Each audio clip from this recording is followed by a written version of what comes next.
The entire Trump-Russia-Putin issue is not going away. Of course, after the DNC WikiLeaks emails were released, there was every indication that the source of the hacking was Russia. American intelligence experts have said that. Experts from other countries are increasingly saying that. And the growing concern is that Russia is getting in the middle of U.S. politics, specifically to get Donald Trump elected. Now, Trump immediately tweeted that this is absolutely ridiculous. He's said numerous times now that he has had nothing to do with Russia. The only problem is increasingly that doesn't appear to be true. I told you yesterday that conservative columnist George Will said he believes the reason Trump is not releasing his tax returns is because those tax returns would show connections to Russia. Also, I will remind you, the same clip we played earlier yesterday at a press conference, Donald Trump insisted he has not met Vladimir Putin. Let's get tough on Putin and say, stay out. Why not say that? Why do I have to get involved with Putin? For I have nothing to do with Putin. I've never spoken to him. I don't know anything about him other than he will respect me. He doesn't respect our president. Trump doubled down on that claim in an interview with the Florida news station yesterday, CBS 4 in Miami, denying he has any business dealings with Russia. And he actually went as far as to say, again, that he had never met or spoken to Vladimir Putin. He also said the following at a press conference yesterday regarding his dealings with Russia. You know, the closest I came to Russia, I bought a house a number of years ago in Palm Beach, Florida.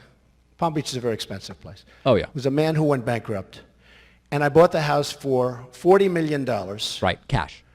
And I sold it to a Russian for $100 million, including brokerage commissions. I have nothing to do with Russia.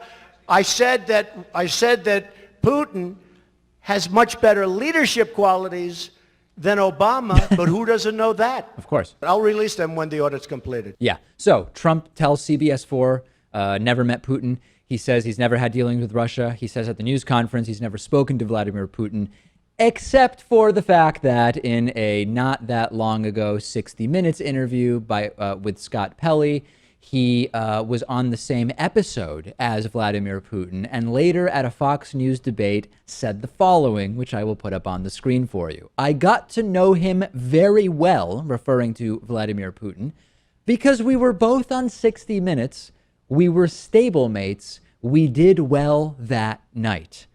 Obvious contradiction. However, that also might have been a lie. The lies and misstatements go so deep that even the contradictions may have been out and out lies, because on 60 Minutes, Donald Trump was interviewed by CBS's Scott Pelley in New York City, and Vladimir Putin was interviewed by Charlie Rose in Moscow. No indication at all that they actually met or got to know each other well, at least during the production of that interview.